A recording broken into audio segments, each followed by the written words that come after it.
After a closer inspection, I was trying to see what what still needs to be unplugged to remove the GR components. So we unscrewed that. We removed the intake manifold plenum, and well, it has these two hoses right here, right? And we just can pull those over, pull those out.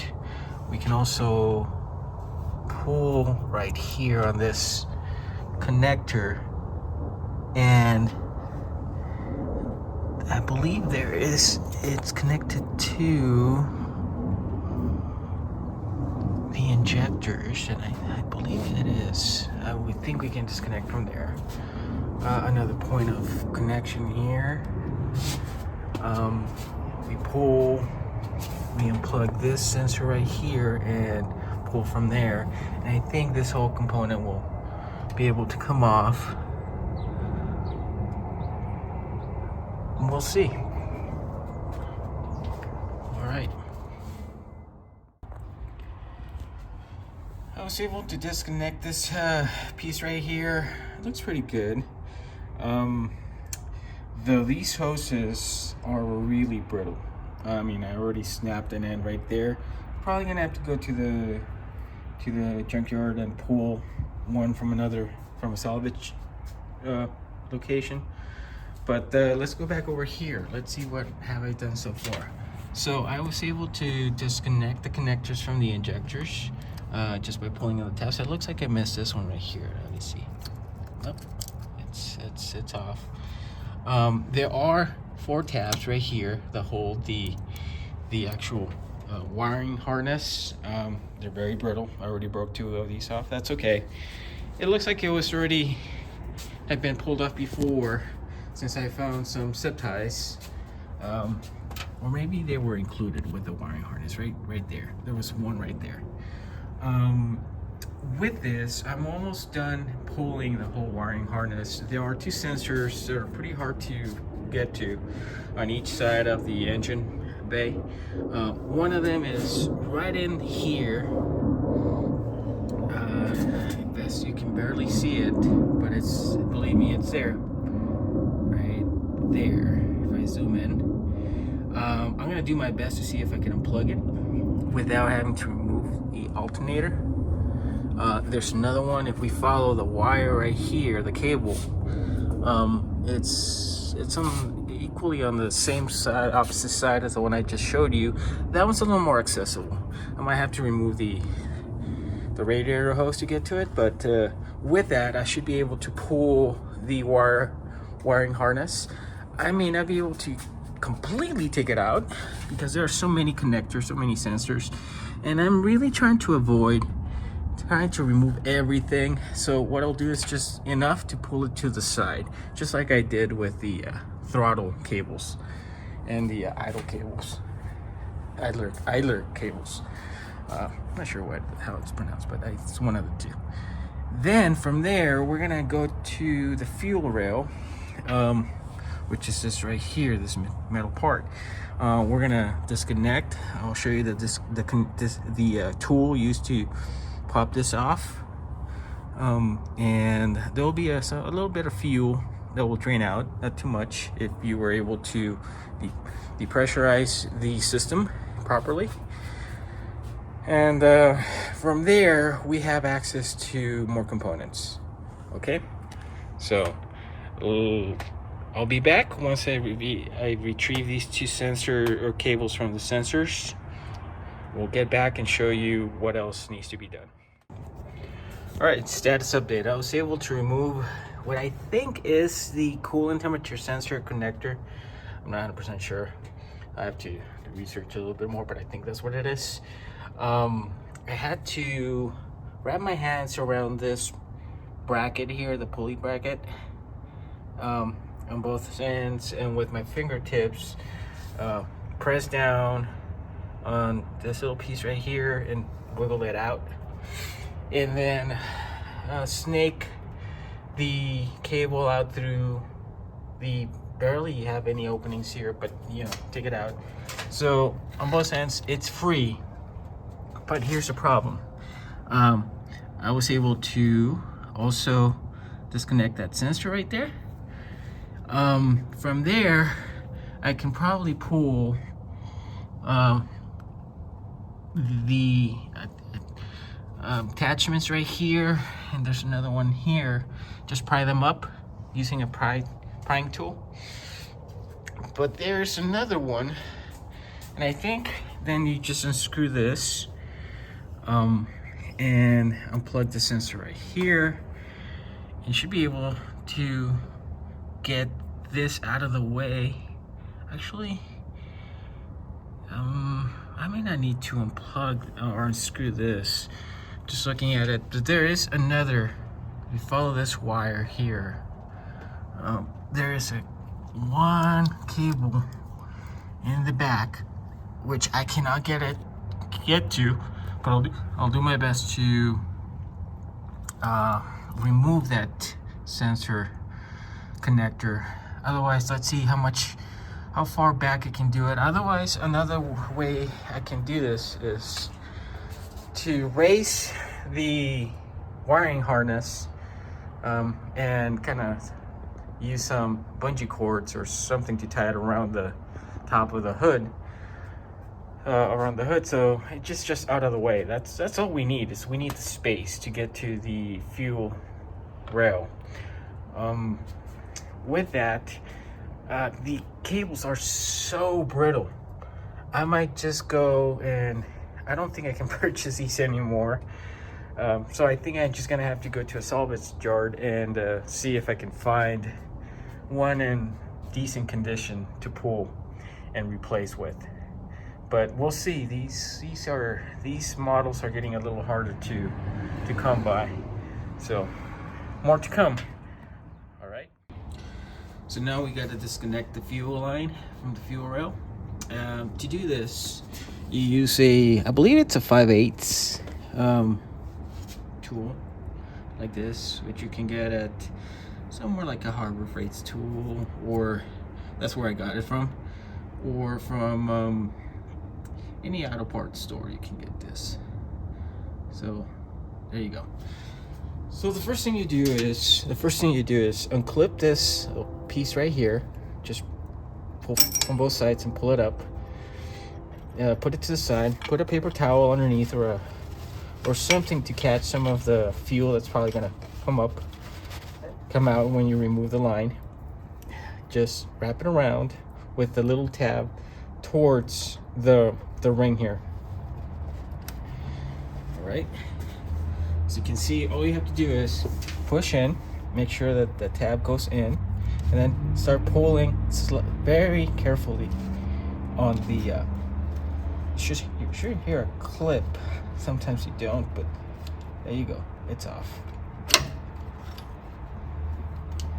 And that's it.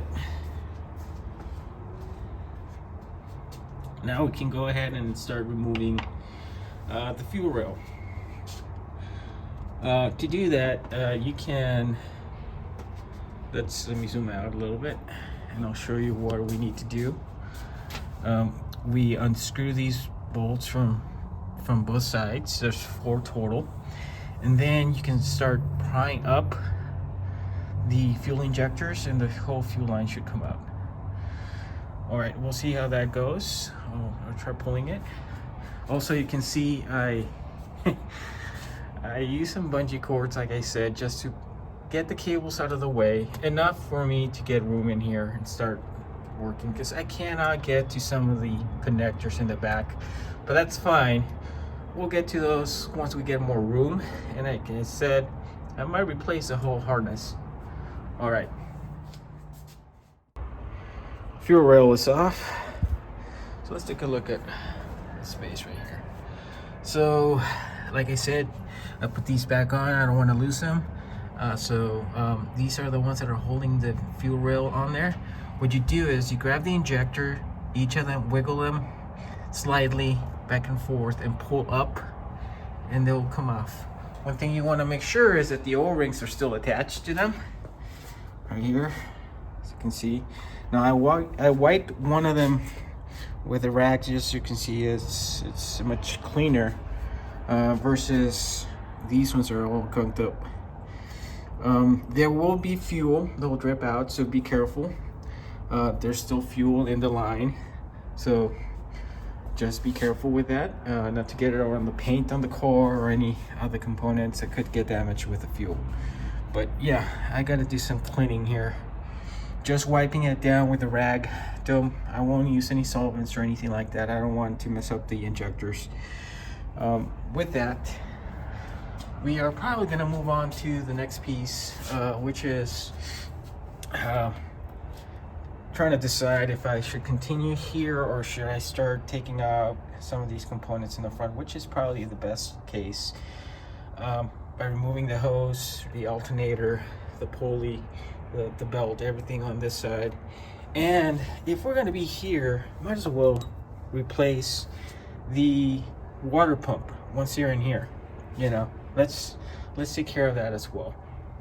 All right, we'll come back, but I think this might be all I'm gonna do for today, besides just cleaning some of the components and storing them, so when we're ready to assemble them, they're ready to go and I don't have to worry about cleaning them up. All right, I took a quick moment to clean up the fuel rail. I used a little bit of rubbing alcohol, towel, and just gently wiped off all the excess caked on grease on there. I also took care and cleaned up the power coil. So at this point, this is ready to be at least put aside and stored until it's ready to reassemble. But yeah, I like to take the time every time I take a part off and clean it up, so when the time comes to assemble it back together, I don't have to worry about cleaning it up. It makes it a lot easier. So all right, we'll move on to the next steps in disassembling and tearing down the engine.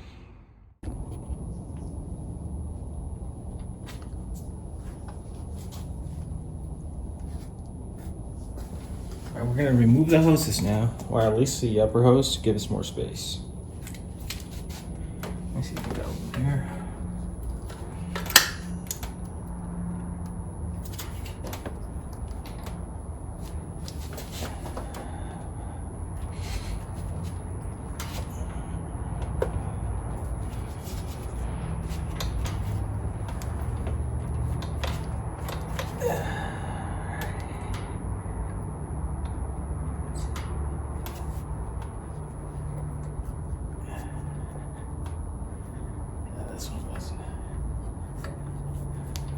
Let's try something else.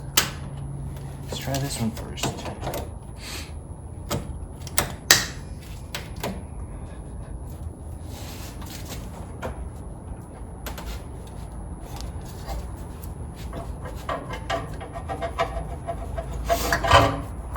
This one's off.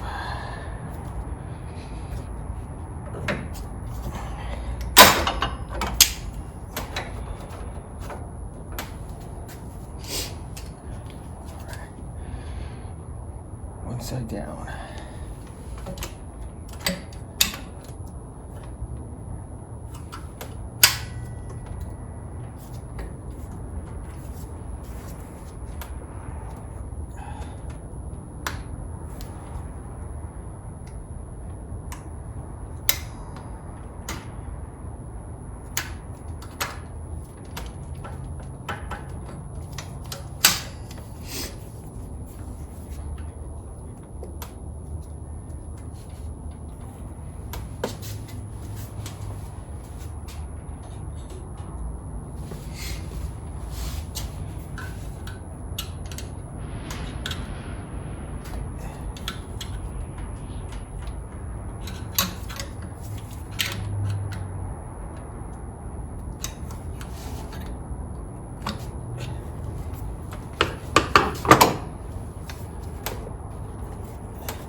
We got it out. Let's see, for now, I'm just gonna keep these ones together.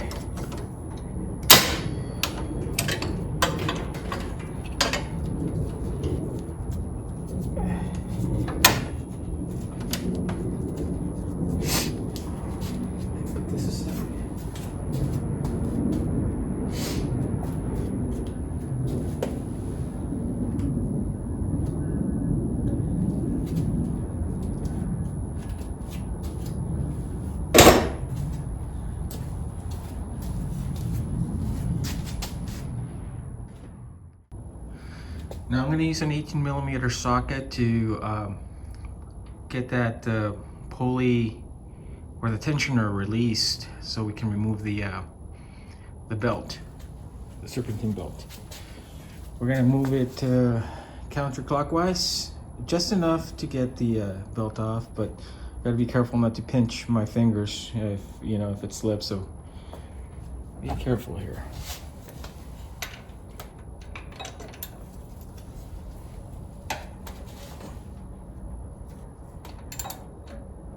I need some leverage.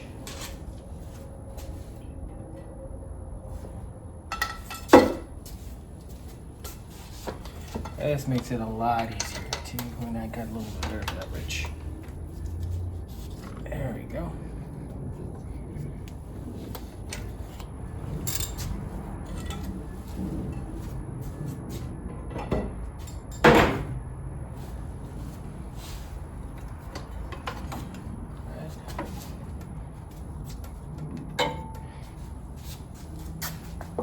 It's a good time to inspect to see if there's any cracks or anything torn or worn out on the belt. You might want to need to replace it. Now this one's a brand new one, so I don't need to worry about it for now. We'll move on to the alternator next.